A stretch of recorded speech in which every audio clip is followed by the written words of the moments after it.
Ini sangat mengecewakan ketika ada pelimpahan perkara ke Puspom. Padahal belum sama sekali terungkap siapa yang menyuruh, ya, aktor intelektualnya, siapa yang mendanai, dan ini apakah operasinya seperti apa, itu kami kecewa. Dan kami mendorong sebenarnya tadi di Komisi 3 untuk tidak berhenti penyelidikan kepolisian di sini saja gitu. Harus diteruskan sampai dia terbongkar.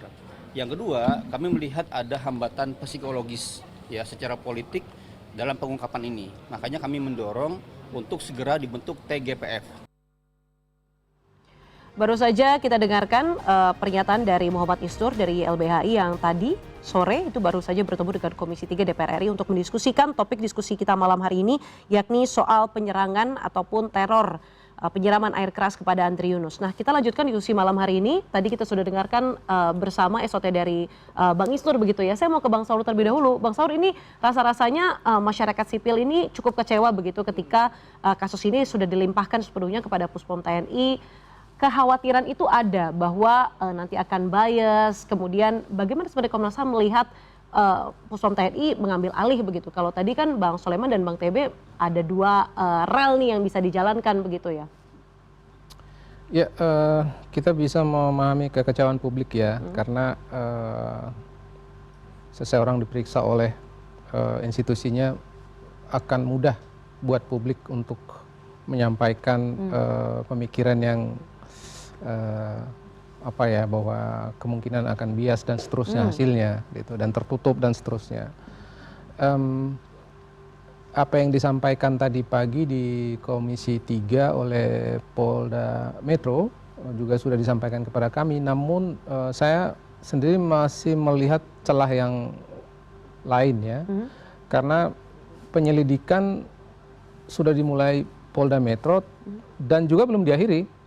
Dia sudah mencatatkan sebuah proses penyelidikan yang kemudian masih bisa meneruskan penyelidikan terhadap orang-orang lain yang selain 4 orang ini. Jadi tidak berhenti bisa, setelah diserahkan, ini artinya di Polda Metro tidak berhenti begitu saja? Iya, penyelidikan bisa tetap berjalan.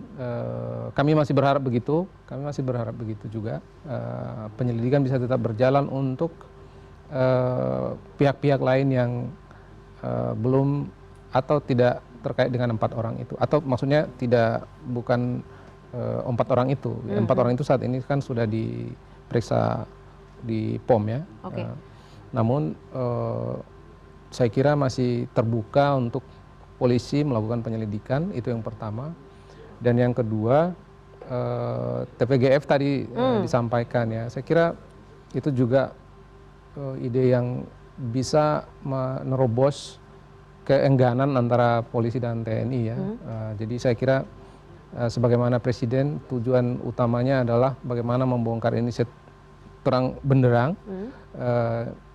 Jika Presiden membentuk TPGF, saya kira bisa melampaui keengganan dua institusi ini untuk mengungkap seterang-terangnya peristiwa ini. Ini memang jadi suatu kegambangan publik begitu ya, ketika publik itu merasa bahwa ini siapa yang harus ataupun siapa yang berhak dan lebih adil dalam tanda kutip mengadili perkara ini begitu. Komnas HAM didesak juga untuk mungkin kalau ada instruksi Presiden soal TGPF itu akan jauh lebih baik. Saya mau beralih dulu ke Bang TB. Bang TB, ini sebelum jeda tadi ada banyak sekali sebenarnya poin-poin yang Bang TB jabarkan. Saya menangkap bahwa teman-teman dari Komisi 1 memahami apa yang menjadi pemicu Andri Yunus ini dijadikan dalam tanda kutip target sasaran begitu ya Bang ya. Tapi lebih tidak mentolerir lagi yang namanya penyiraman air keras kepada para aktivis. Tapi yang ingin saya tanyakan, tadi belum dijawab sebenarnya Bang. Apa usaha dari Komisi 1 untuk bisa membuat kasus ini terang benderang? Kalau tadi Bang menyabarkan ada tim pengawas intelijen, kemudian apakah dibuat lagi Dewan Kehormatan Perwira begitu seperti beberapa waktu lalu. Komisi 1 agenda dekatnya apa Bang untuk bisa membuat kasus ini lebih transparan kepada publik? Karena saat ini publik banyak bertanya-tanya. Jadi jadwal sampai sekarang ini belum dibuat oleh tim, oleh para pimpinan ya. Ada 2 masalah yang krusial. Yang pertama soal penyiraman saudara Andri, yang kedua itu kasus ya penyerangan dari pasukan Israel kepada pasukan kita di Lebanon ya. Dan dalam waktu dekat mungkin nanti akan dibicarakan. Tetapi juga kasus ini harus menjadi kasus yang lebih utama kita diskusikan, ya itu. Jadi tadi dua hal itu menurut hemat saya, ya. Dan yang paling penting kita desak, kita dorong kerjasama yang baik antara penyidik polisi dengan penyidik tentara. Dan dengan kejujuran. Kalau masing-masing saling menutupi, masing-masing saling punya kepentingan, maka presiden harus turun. Nah, Abang optimis nggak Bang bahwa kerjasama dan juga kejujuran itu masih dimiliki oleh teman-teman kepolisian dan juga POM TNI? Tapi harus ada given dari atas. Meskipun Presiden sudah menyampaikan bahwa mengutuk keras, menyatakan ini adalah aksi teror, bahkan kemudian menyebut aksi ini sebagai aksi yang biadab begitu. Begini itu saja. Tidak cukup. Panggil saja, tolong cari siapa pelaku sebenarnya dan siapa yang memerintahkan. Laporkan pada saya. Selesai. Selesai. Semuanya bisa selesai. Begitu, ya. Dan memang harus ada penanggung jawab di situ. Apalagi kalau sekian belasan beliau menyampaikan misalnya soal satgas, pembentukan ini dan sebagainya, begitu, ya. Itu kalau memang di atas ada penanggung jawab. Ya, tapi kalau tidak atas inisiatif dari misalnya para perwira pertama dan sebagainya, ya kita selesaikan dulu. Tetapi benar-benar itu inisiatif dari mereka saja, begitu, ya. Bang, ini kan seperti tadi saya tanyakan kepada Bang Saur, ini ada kekhawatiran publik bahwa kalau diperiksa langsung oleh POM TNI nanti akan ada bias. Komisi 1 juga akan turut mendesak bahwa kalaupun misalnya ada POM TNI saja yang mengadili 4 prajurit sejauh ini, itu dibutuhkan keterbukaan yang lebih daripada standar biasanya atau seperti apa, Bang? Begini, ya, banyak masyarakat sipil yang berhak menuntut supaya diberlakukan peradilan umum, ya begitu. Saya sepakat saja kalau undang-undangnya mendukung, tapi perlu diketahui bahwa pembentukan peradilan militer untuk prajurit ya dan diberlakukannya peradilan umum untuk prajurit sampai sekarang ini belum ada dasar hukumnya. Karena apa? Undang-undang TNI ini tidak direvisi untuk itu. Padahal amanat dalam undang-undang tahun 2004 itu 2 tahun setelah diundangkan, maka harus ada revisi peradilan militer. Tapi sampai sekarang belum. Akhirnya mau tidak mau, suka tidak suka, ini harus diserahkan kepada peradilan militer. Tetapi diharapkan peradilan militer itu terbuka, ya, satu. Yang kedua, dilaksanakan secara independen. Jangan ada intervensi dari atas dan sebagainya, begitu. Sehingga siapa pelaku, siapa di belakang itu semua, ya, desainernya lah, ya, konseptornya lah, begitu. Siapa yang inisiatif ini? Karena ini sebuah kejahatan yang luar biasa menurut hemat saya. Bukan hanya orang disiram dengan air keras, bukan. Ini terjadinya, ya, kriminalisasi yang dapat menurunkan kualitas demokrasi dan itu bagian dari kehidupan berbangsa dan bernegara. Saya mau beralih ke Bang Soleman. Bang, ini apakah memang kalau kita lihat begitu ya, tadi Bang TB udah menyampaikan undang-undangnya rasa-rasanya memang lebih kepada peradilan militer. Tapi kalau kita lihat kan di pasal 65 ayat 2 UU TNI itu menyebut kalau personel TNI yang melakukan tindak pidana umum seharusnya diadili di peradilan umum. Nah, apakah ini tidak cukup untuk membawa kasus ini ke peradilan umum? Tidak akan cukup, karena Undang-Undang Dasar kita mengatur bahwa perbuatan pidana oleh anggota militer itu diadili di lingkungan peradilan militer. Itulah sebabnya pasal 65 ini tidak akan bisa dirubah, tidak bisa ditindaklanjuti. Kenapa? Karena Undang-Undang Dasarnya itu sudah membagi peradilan di Indonesia itu ada 4. Lingkungan peradilan umum untuk orang umum, lingkungan peradilan militer untuk orang-orang yang berstatus militer, lingkungan peradilan agama untuk orang-orang yang beragama Islam, dan lingkungan peradilan tun untuk para pekerja di kantor. Ini kompetensi absolut yang diatur oleh Undang-Undang Dasar. Sehingga sepanjang lingkungan peradilan militer mengadili prajurit TNI itu tidak dirubah dalam Undang-Undang Dasar, jangan mimpi ke bawah bisa berubah. Itu Gimana soal kompetensi usul absolut. peradilan koneksitas, Bang? Nah, Apakah itu juga bisa dijadikan jalan tengah? jalurnya itu adalah koneksitas. Oke. Nah, koneksitas sampai hari ini KUHP yang baru itu hanya mengatur apabila perbuatannya dilakukan oleh militer dan sipil secara bersama-sama. Oke, Tapi kejadian sekarang kan tidak. betul. Militer sendiri, korbannya sipil. Nah, aturannya mana? Nah, tadi Pak Hasanuddin bilang berdasarkan kekuasaan politik bisa ditekan. Ya, bisa. Tapi mengetahui kelakuannya para penegak hukum ini, dia akan bilang hukum acaranya begini loh. Dia tidak akan mundur dari, dia akan hanya bilang hukum acaranya seperti ini.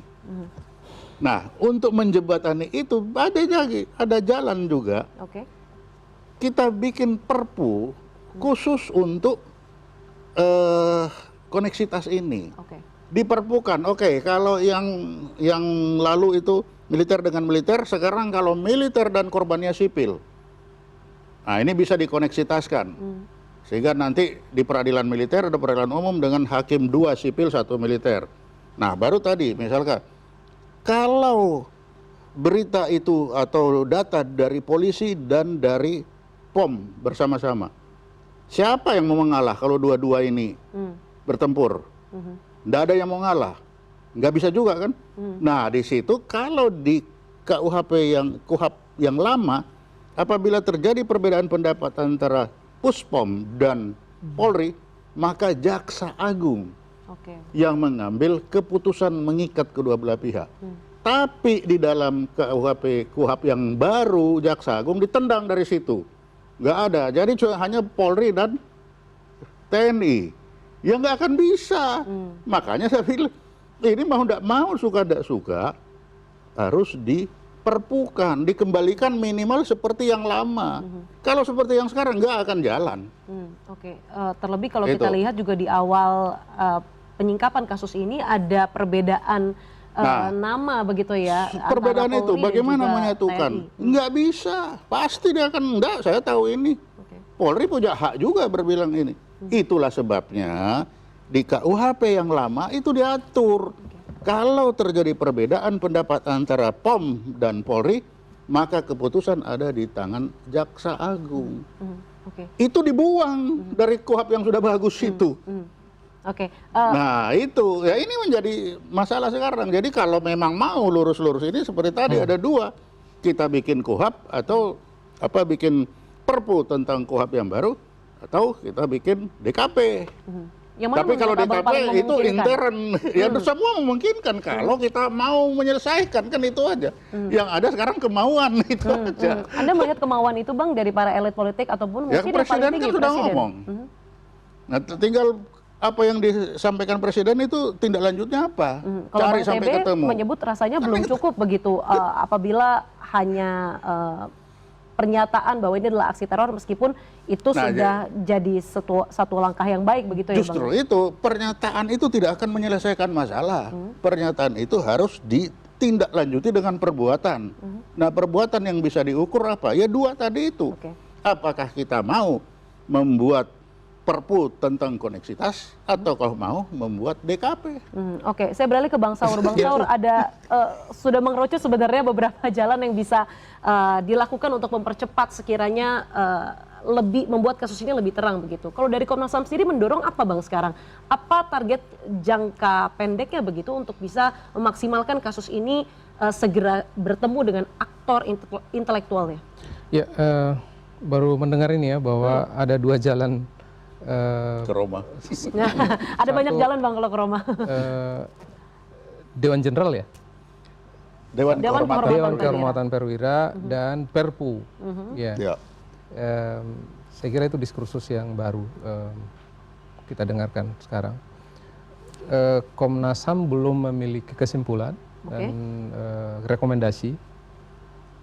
Ya, saya kira ini menarik. Namun dalam percakapan kami memang ingin mendorong peradilan umum, ya, dan setidak-tidaknya koneksitas.